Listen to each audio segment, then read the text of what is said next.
Good morning, everyone. Welcome to our Sunday morning talk. Hope everybody can hear me okay. Yeah. So before we start, we would like you to invite you to our workshop about suicide prevention day, which is the last topic from our Cherishing Life series that will take place September 13th, so about two weeks from 10 a.m. to 4 p.m. So we'll be doing some reflections according to the Spiritist doctrine on the causes and consequences of suicide and the value of life. As usual, during this time, we'll be hosting it online. So we'll be sending you the links and more information closer to September 13th. That's it.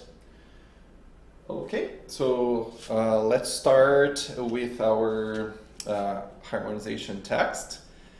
So this is, because we're talking about compassion today, I was not aware, but there are a few books from Chico Xavier where he, with the help of a variety of spirits, Emmanuel, André Luiz, he talks about each of the 5 books of the codification.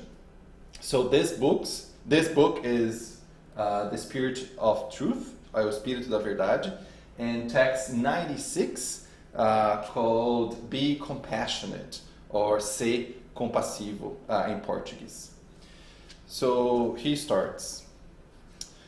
Be compassionate. Without compassion, there is no charity. Tears shed in the vivid heat of godliness erode the dense chains of our trials. Let us unearth the raw insensitivity that is present in the situation of anguish that unfolds in our world. Piety is the spontaneous and disinterested sympathy that is the opposite of free moral and material antipathy. Together with those who awaken it, without it, it becomes fruitless. When the suffering of others does not sensitize us, divine guidance determines we will experience it equally to assess the pains of others and be predisposed to support others. Only consoling piety brings joy to the spirit, creating elevation and meaning. Let us flee the apparent compassion that manifests itself in crocodile tears, gestures, and pompous exclamations in the artificial scenarios of the skies. Commiseration is measured by the fraternal devotion and solicitude it promotes. It is due to the gradual depopulation of the areas of moral purge of spirituality. Let yourself be touched by the moving panels of the crying crisis, sometimes tempered in blood and sweat. However, do not stop there. Try to provide assistance to solve them. Walk through the narrow lanes of necessity and benefits souls who are agitated in despair inside the body's own cage. Have piety not only for the blended pictures of intimate failure, but also for the sufferings masked by silence and pride, ingenuity and inexperience. Flood with love the hearts kept under the vacuum of boredom. Protect the underprivileged childhood, as the little travelers of the flesh still lack guidance. Help with the coin, and bless with the word the ragged beggars only cherished by the dogs that roam the streets. And in the certainty that sincere piety never express cowardice to overthrow the good, nor ridiculous to excite the laughter of others, let us embrace it as a force for the renewal of souls and light from interior of true life, eternalized by God. Be compassionate. So I try my best to translate it in English, but encourage everyone to read as well in Portuguese and see if the translation makes sense. But this is a very beautiful text that helps us to understand a little bit more about compassion, and is a comment by the Spirit related to chapter 13, which we'll talk about a little bit today, about piety and compassion. So they're adjusting a little bit of the camera, and I think we can go to our pray. Carol, if you can turn off the lights for us. So let's take a deep breath and raise our thoughts, connect our souls and our energy with God, with our Master Jesus, with our guardian angels, with all the spiritual team that guides FSS. And first, be thankful for one more opportunity that we have here to understand a little bit more about the gospel of Jesus and how the Spiritism doctrine can assist us with reflections that hopefully will help us in our journey of moral evolvement. Let's ask to our guardian angels and the spiritual team that's always with us to continue bless us, to enlighten us, and to help us with the reflections of today. May we have a blessed time, a blessed meeting, and that we can learn a little bit more and help us with our daily struggles and with all the activities and the vicissitudes that we might face in our life. So be it.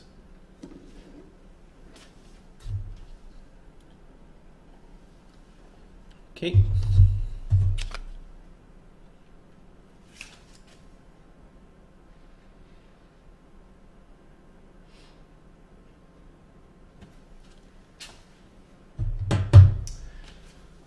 So as I mentioned, we will be talking a little bit about compassion, this such an important virtue among many others.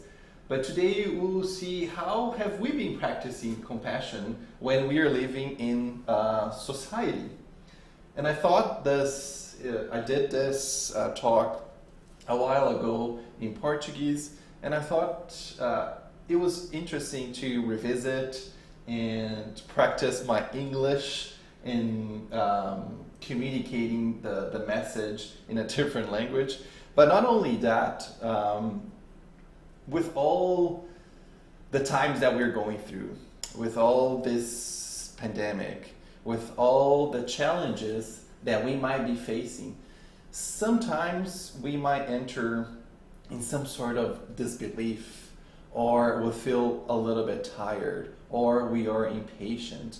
And I thought it was interesting to reflect back and see how compassion and how this virtue can and plays such an important role in our lives, not only in this time, but in every moment that we go through and the challenges that we might face, not only within ourselves, but especially with the topic today, with the society and the environment that we are part of. So mostly of this talk today is based on this book called Jesus no Lar, or Jesus at Home, by Chico Xavier, by the Spirit Emmanuel. I think it's this, Neo Lúcio, sorry. So it's from the chapter 42, called Message of Compassion, a mensagem de compaixão.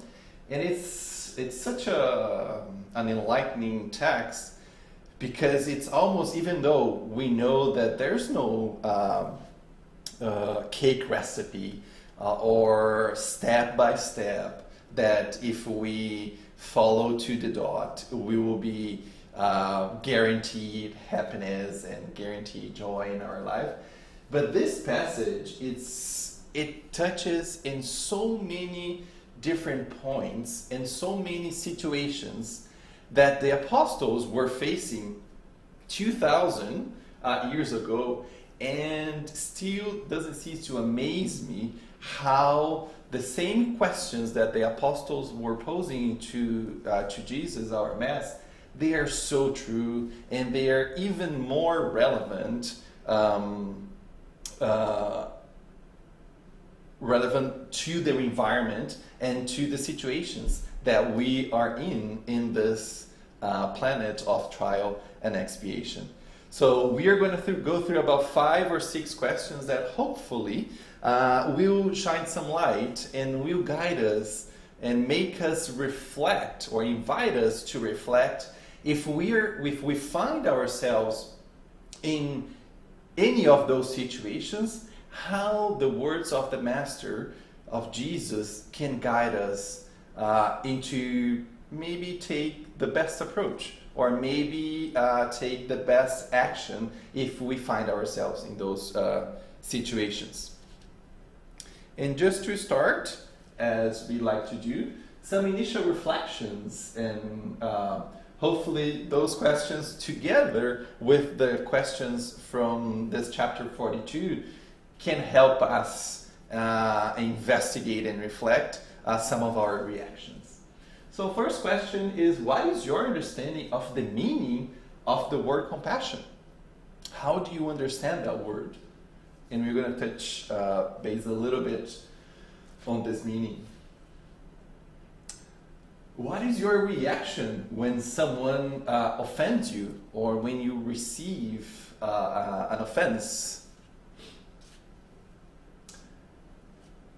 What is your reaction when someone and your neighbor behaves in a way that you don't agree with? And how do you feel when you see someone, your neighbor, going through a challenge, any difficulties that he or she might be facing?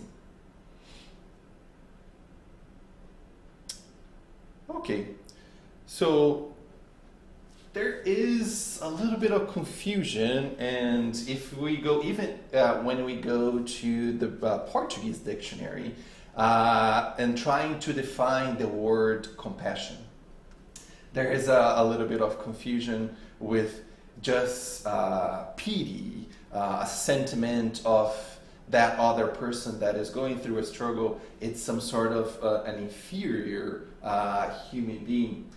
But what I do like, and it was so interesting to see from Wikipedia, the definition that Wikipedia, both Portuguese and English, it was very close to what we understand according to Spiritism doctrine.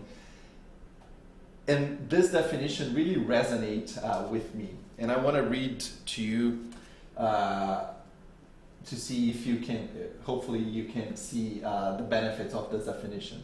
So compassion motivates people to go out of their way to help the physical, mental, or emotional pains of another and themselves.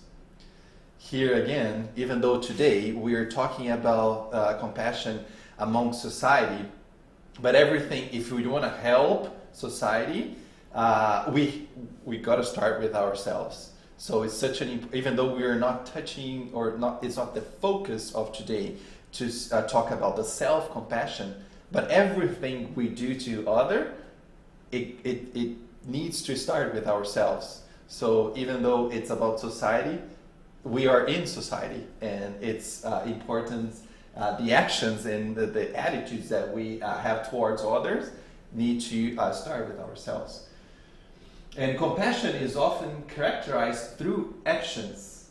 When a person acting in a spirit of compassion that person seeks to help those for whom he has compassion.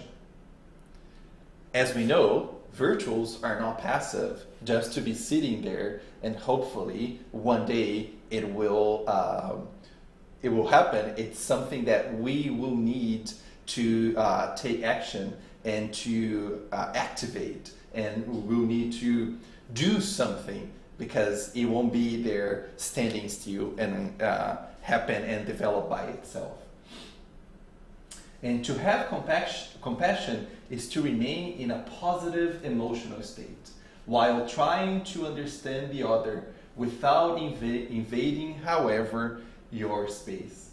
And that's another point of that definition about being in this puzzle. And as we have studied in some of our Monday study groups, there is the law of free will, right? We sometimes, even though with that person that we love so much, when we want to save that person because we think that we know, we want the best, but it's up to that other person to do the work and to gather all the best efforts that he or she has to make the changes. We do have a role. We do have a role to play. It's even in prayers, or even be a listener, or be there for that person. However, we will not be able to complete the tasks and the trials, or more importantly, the learnings of that person needs to go through, so that person can grow and can evolve. So from this definition, compassion is about action. Compassion is about being the support.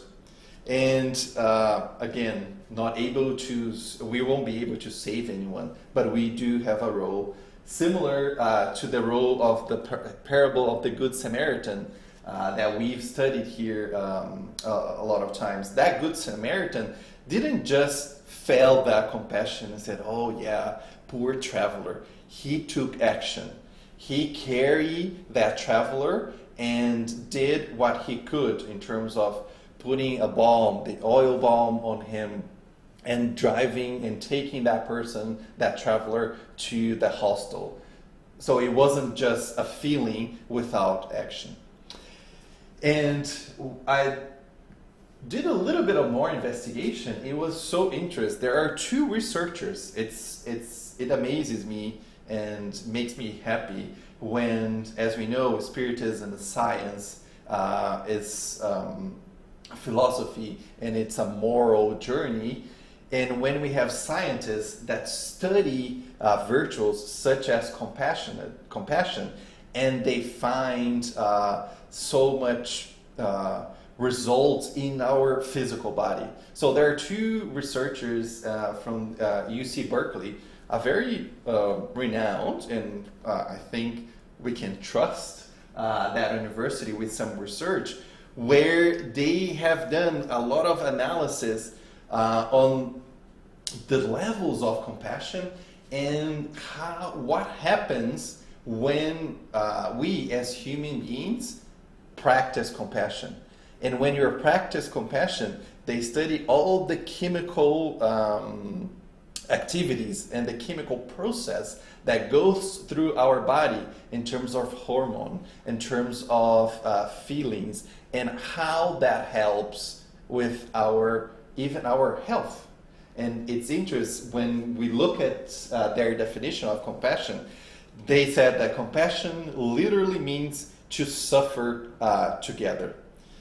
And compassion is a little bit different from empathy. They're all related, but compassion is that core virtue that makes us as human beings to care about others, to suffer together, and to help and establish a connection with our neighbors to help him or her. Let's see if I missed, because I found that research was interesting. It said that the research has shown that when we feel compassion, our heart rate slows down, and we produce the bonding hormone called oxytocin, and regions of the brain linked to empathy, caregiving, and feelings of pleasure light up, which often results in our wanting to approach and care for other people. So it's not, there is study and the research has shown it sometimes we need that tangible. I need to see 1 + 1 is 2 and how the compassion can help us, and this research can tell us a lot already.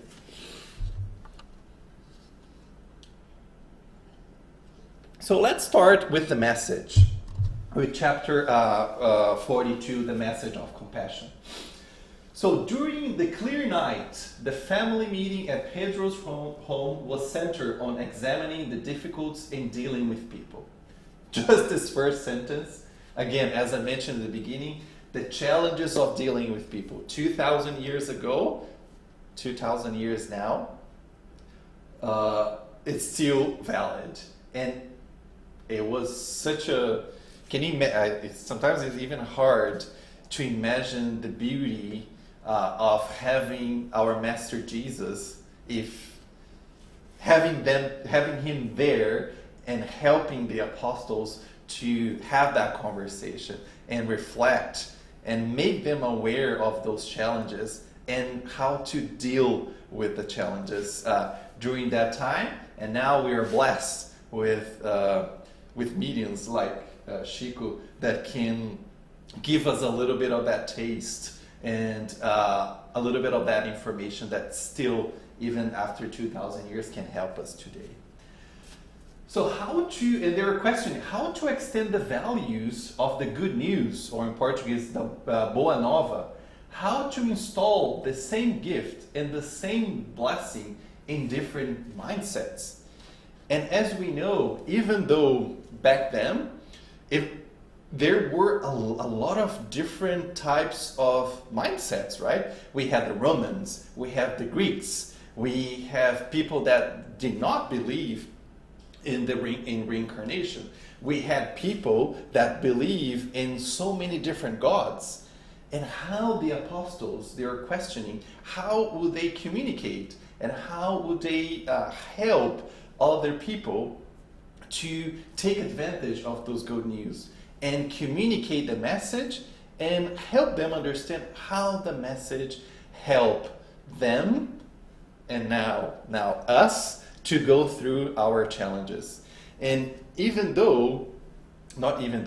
in addition to that, different types of religions belief, during that time, there was a lot of cultural differences as well. We had slavery, and it was a complex moment in the history, similar to some complex moments in history that we are living now. And if we bring those complexities to us today, it's similar of the challenge that we have with our family, the challenges that we might have with our network of friends, the challenges that we might have when working in a not-for-profit or in the Spiritist Center, or the challenge that we might have in our work. So that's how deep and how valuable this message of compassion it is to us. So after the long fraternal debate in which Jesus had remained in profound silence, John asked him word. So now the apostles will start questioning and posing the challenges they were facing to Jesus to ask for guidance. So the first one was John, and John asked, "Lord, what to do in the face of slander that tears our hearts?" Slander is calumnia. Who hasn't been let's call quote unquote a victim, or who hasn't been affected by slander, right? Most of us might have experienced this situation. And what would Jesus say?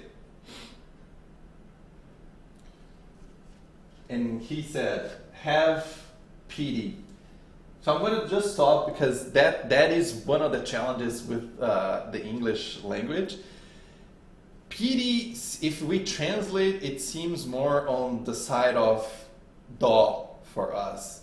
And there is another word that is super similar. Let's see if this is working. It's not working.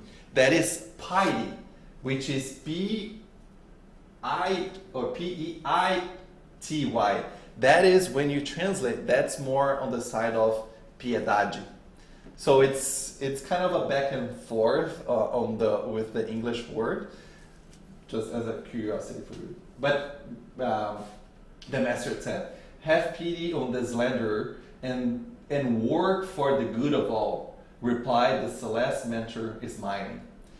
I kind of bolded smiling because throughout this message, you will see that there's always this serene, knowledgeable, patient characteristic.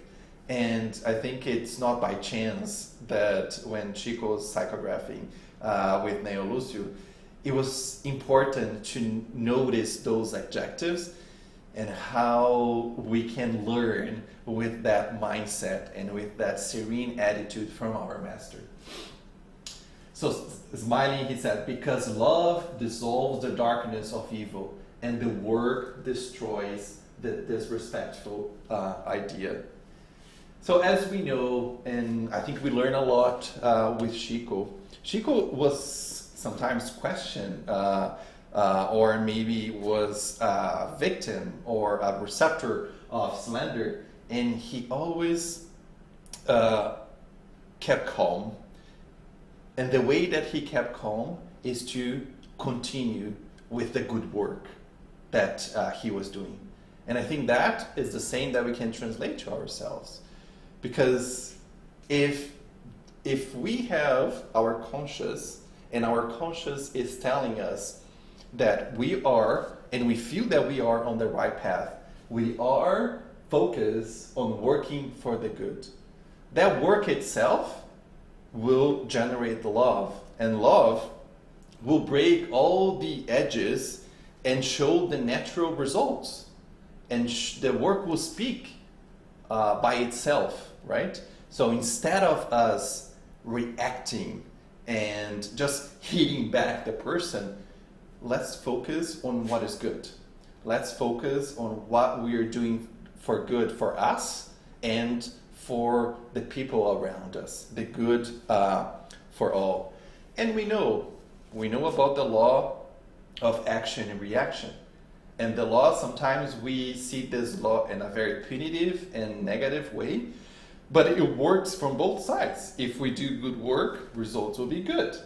If we don't do such a good work, results, or we work on the negative side, results will be on the negative. And the slanderer who commits that offense towards you will collect and will see the effects of that action that he or she had towards you in himself or herself. And not only Chico, we can see at Jesus. Did Jesus' journey here was breeze? Everything happened with no issues? No. He faced a lot of resistance. He faced a lot of slander. And what he did, continue doing the work. But that's not to say that sometimes, if there is not slander per se, but criticism, it's important. And Chico gives that message on a book called Calm, I think. It's important for us to take the criticism, analyze, but analyze within ourselves to make sure, does that make sense?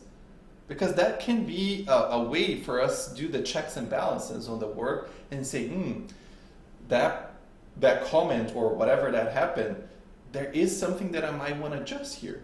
And if it's okay to adjust the work and continue going. It's important that we don't say, yeah, that person doesn't like me, I'm not going to hear it. Sometimes some of the criticism might be helpful for us to adjust our way of thinking or the way that we are behaving. And Chico also, when on our daily bread, there's another text that talks about, because here is the first time on that message that we talk about pity or piety, right? And Chico in our daily bread, it starts talking about some of the differences of that pity. And there is four sentences that he describes, which we can reflect that's not the correct way and not the way that we should be seeing compassion. First it's from text 107. You can say, oh, I help, but this individual is given to vice. I will assist, but this woman is ignorant and evil. It saddens me, however, that person is ungrateful and cruel. I feel compassion, but it involves a useless person. So it's interesting, after the action that someone decides to take, there's a but, there's an if, or there's a however. And Chico calls this as the compassion with a soft voice and spiny hands. So we're invited to be aware if we are taking that approach, because that is the piety that we are not, that's not the true and the Christian compassion or piety that we are invited to practice. And there is, in some of the talks that I heard, when we take this approach of the ifs, of the buts, we spend so much time and we spend effort instead of doing the good. With no matter what, regardless of what that person did or thought, we spend time investigating the evil side of it or the negative side of that person. And we can spend our time better. We can spend our time like Jesus. Jesus always looked beyond us and beyond the situation that he faced. For example, with the the adulterer woman, a mulher adulta, he didn't judge her, right? He looked beyond of what she did. Of course, we're not saying here that we need to convene and just accept if something is wrong. But the judgment, it's not something that we're invited to do. And in addition to that, when we have that stance of pity, we tend to put ourselves as, oh, I am so more evolved than that person. That person, it's below me. That person has no capacity to take the actions and heal or do whatever she needs to do to take care of herself. So that stance of superiority, it's something that, again, it's not the true Christian compassion that we are invited to practice. And I love this message from Paul. And here, look at that. So I mentioned about pity, piety, and there's godliness. That's another word than when we see in translations, in Bible versicles, that godliness, it's another synonym of piety and of compassion. And that's a passage that I found, it was very interesting from Paul. But godliness with contentment is great again. Is a great gain, sorry. So again, instead of us looking for the negative side or the challenges, helping but putting the if, the however, the but, if we connect with that neighbor with contentment, that's the best or the great gain for our soul, right? And there's no better gain for our soul, and there's no much else that we can do to our neighbor with that contentment, that compassion with contentment that can bring prosperity to our hearts. And continues with the questioning. Master, added James, son of Zebedee, and how to act before the one who attacks us brutally. So in some cases we have the slander with the words, but in other cases there is some physical and brutality that we might be victims of. And the master said, a man who is driven by violence emphasizes Christ kindly, must be manned or poisoned. Let us help him recover. Again, one more message. When our neighbor, when the other decides to take this brutal stance, we should take a look, the same way that we take a look at ourselves, that we here, incarnated in this planet, we are still in this kind of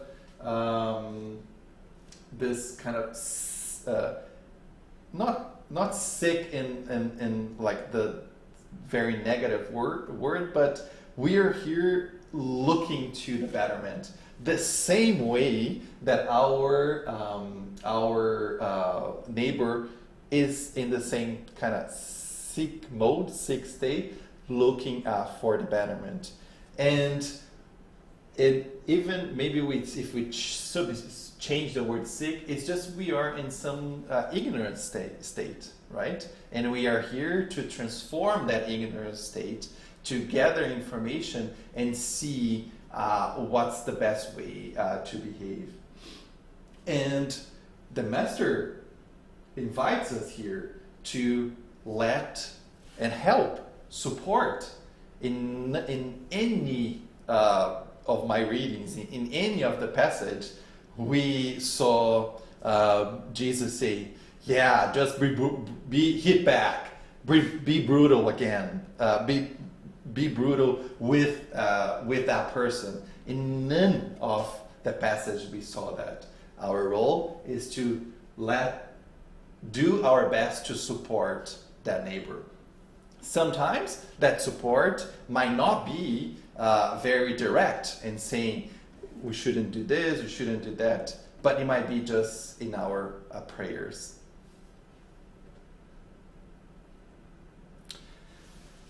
And continue. Master, added Judas, showing his fiery eyes, and when the man who offends us has a respectable authority, who is that of a prince or a priest, with all the appearances of the conscious and the normal order. And Jesus responds, the snake can hide itself in a bunch. Is that? Yeah. The snake can hide itself in a bunch of flowers, and there are worms that get used to the fruits of beautiful presentation. The high-ranking man who turns out to be violent and cruel is still sick. Have pity, again, change a little bit the word, have pity on him, because he sleeps in a nightmare of dark illusions, from which he will be forced to wake up one day. Support him as you can, and march on your path, acting on common happiness. So here we can establish a parallel, right? We might be facing some challenges with our bosses, or we might be facing some challenges with the board of directors from FSS. There are so many situations that we might be facing on. But what I think Jesus, again, consistent with his message, is let's try to understand what is happening. Let's put, and here it's starting with some empathy. Let's see if our boss are neglecting us or are being brutal to us. What is happening with that boss for him or her to react that way towards us? He or she might be facing challenges. He or she might be under pressure. And the result of that, it's kind of spilling over us. It's kind of impacting us. But we are invited to see and have that empathy with that person and do our part and see, maybe ask, if something is happening, is there anything else that I can do to support? Right?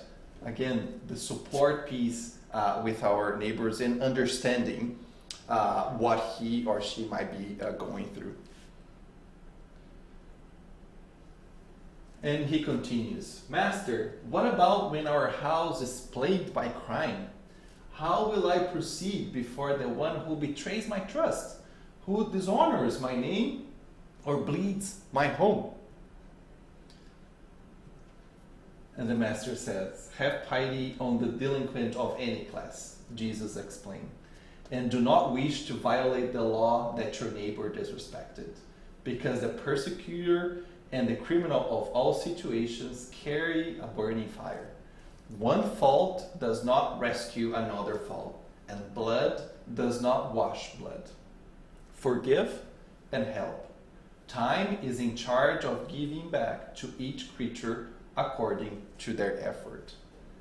Again, and I think my wife loves the difference between the vicious cycle and the virtuous cycle.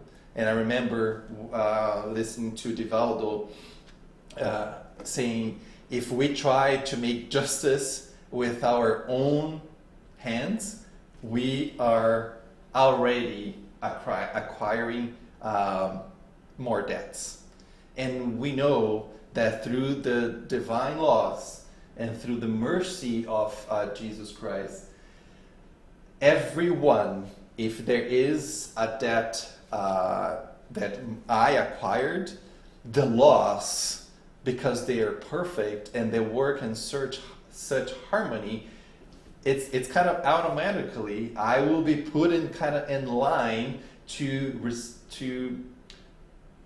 test and to see the consequences of my acts. I don't need, and any one of us need, another person kind of being the law or being the one that will make myself pay or the other one pay for an error or a mistake in the past.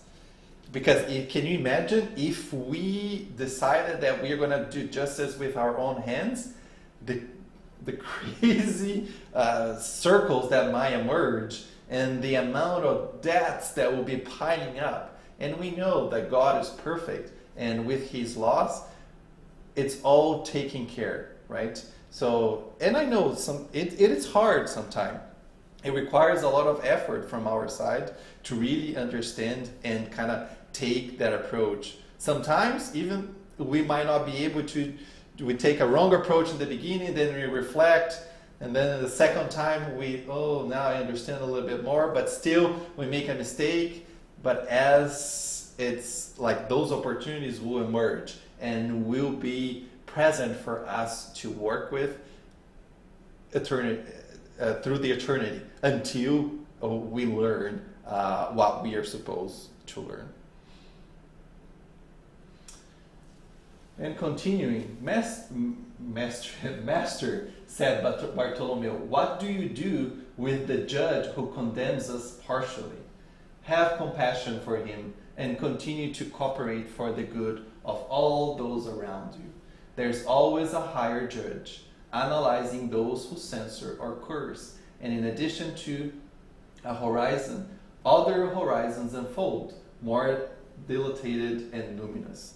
Again, this is just to reinforce, we are humans, we are flawed, we'll make mistakes. There are judges in our law, in our society, and those people are humans as well, and there might be some mistakes made.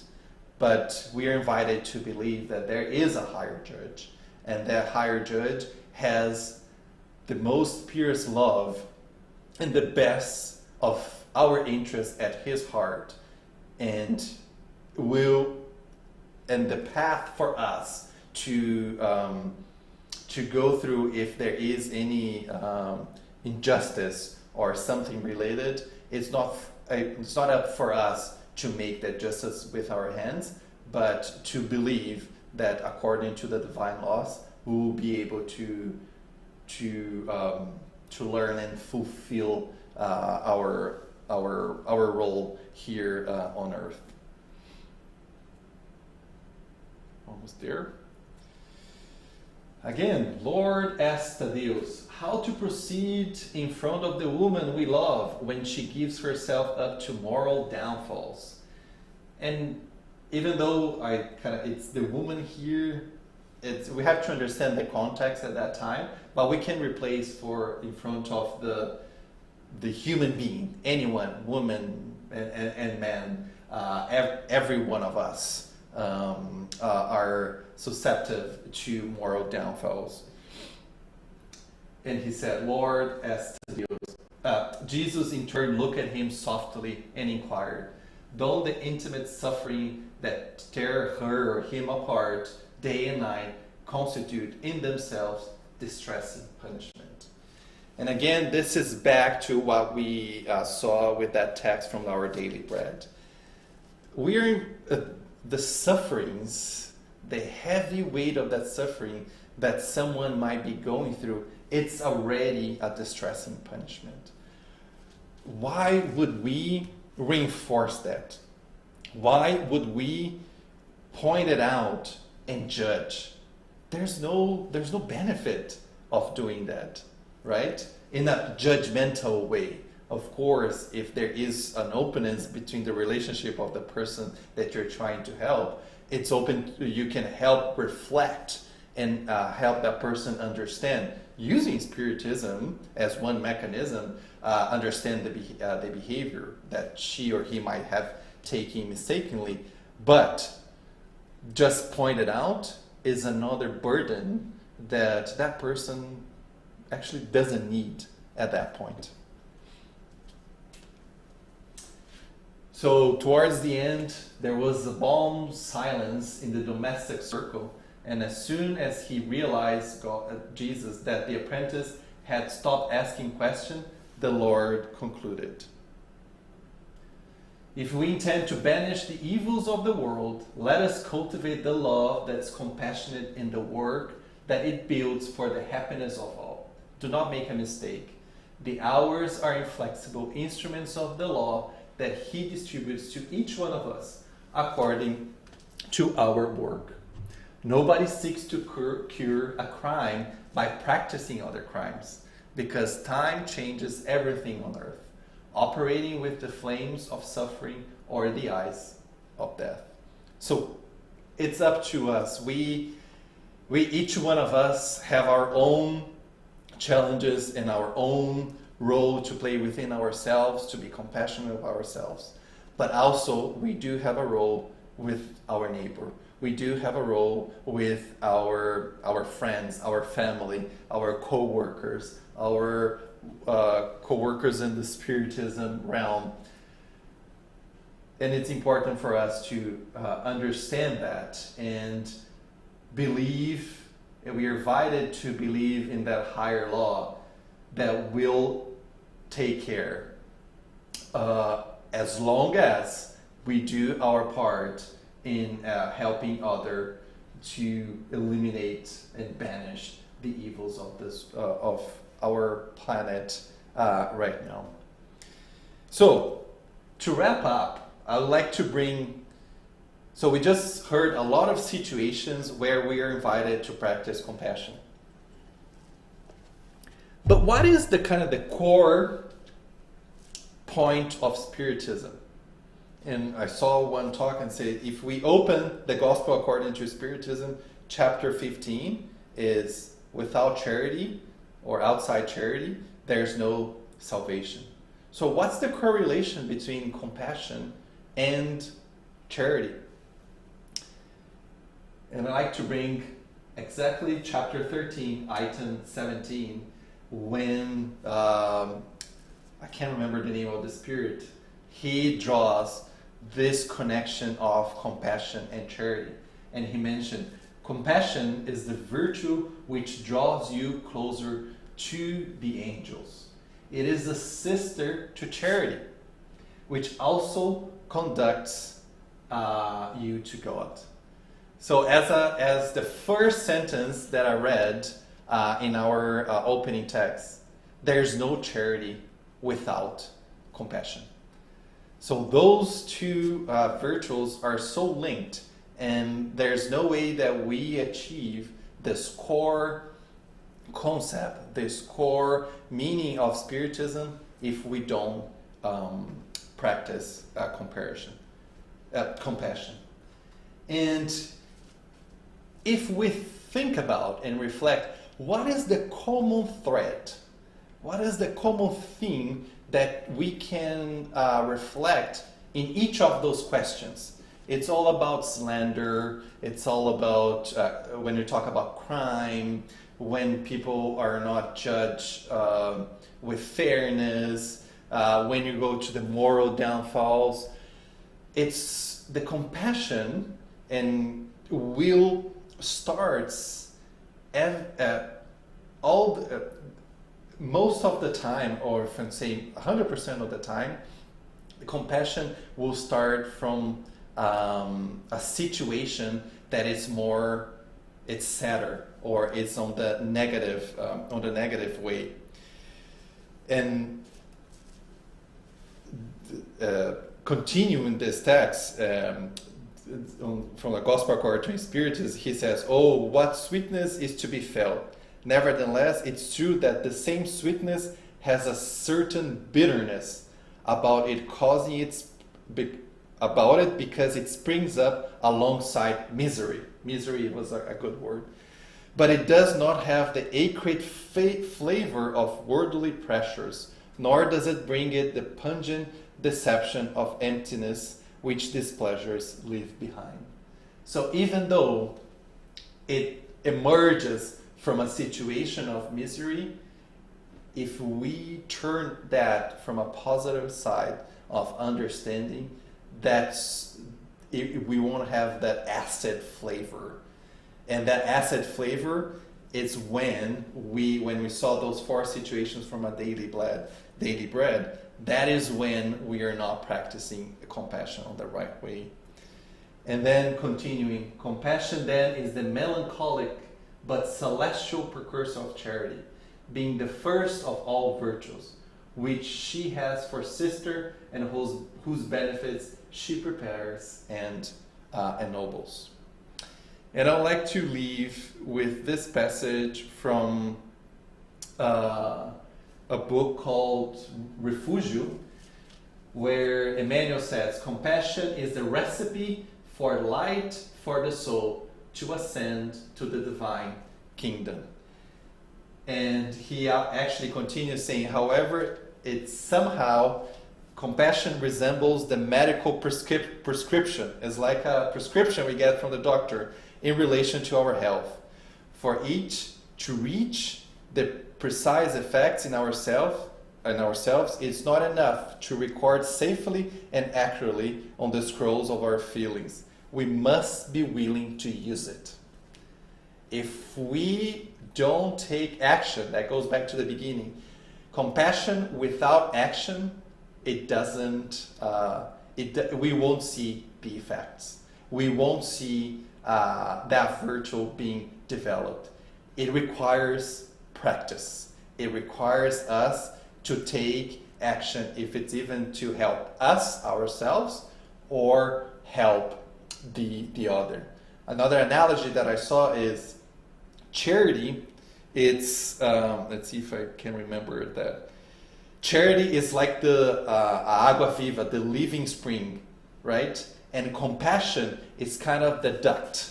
It's kind of the channel that allows from my heart to my neighbor's heart that charity flows through from myself to the other.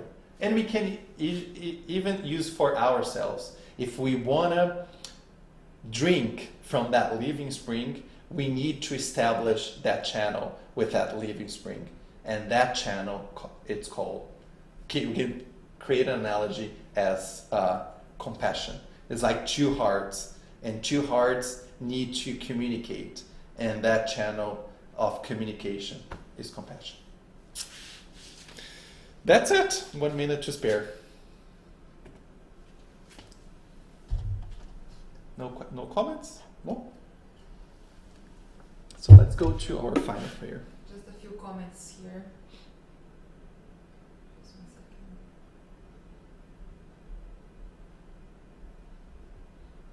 second. Nata is saying that she finds very difficult not to judge people who have no sense of collectivity during the pandemic. Yeah, that's one invitation. I think that's a massive invitation that all 7 billion people are having now to practice, right? And if we see them as people that are sick as well, as we are sick in so many other instances, might alleviate and might help us understand a little bit. That person is just going through the ignorance and not understanding. But as the same that person will get there and will understand at one point.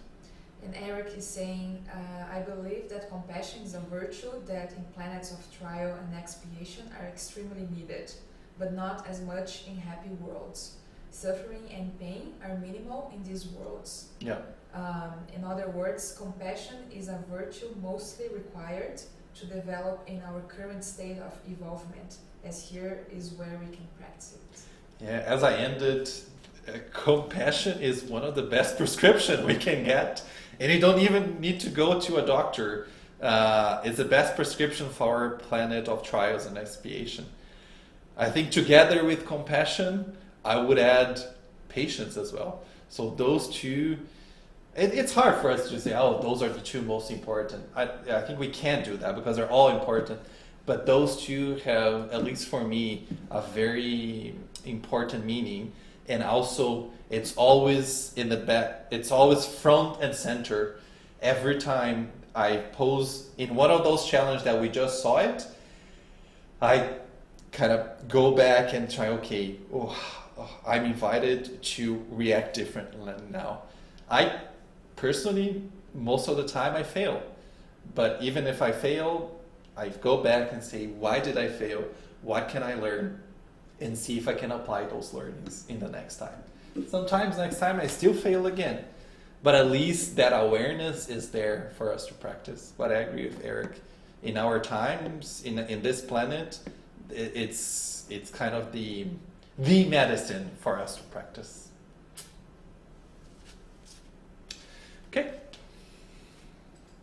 So again, let's raise our thoughts, connect to our guardian angel, to God, to our Master Jesus, and be grateful for one more blessed meeting, for one more blessed opportunity that we have to understand this important virtue of compassion. Let us be aware. Let us take the compassion virtue as the important medicine, the important and fundamental prescription that we are invited to practice every single time, every single day, every single second and instant of our lives. And if we're not able to practice 100% or to be successful in one instance, let's ask our guardian angel, our mentors, to help us to always remember of this important virtue that can help with our moral evolvement, especially during those times that we're having now, but towards all our life in this planet of trial and expiation. Let's ask that we have a blessed Sunday, a sunny Sunday that we are having now, a blessed week, and that we can be here tomorrow and in other activities for us to learn a little bit more. So be it.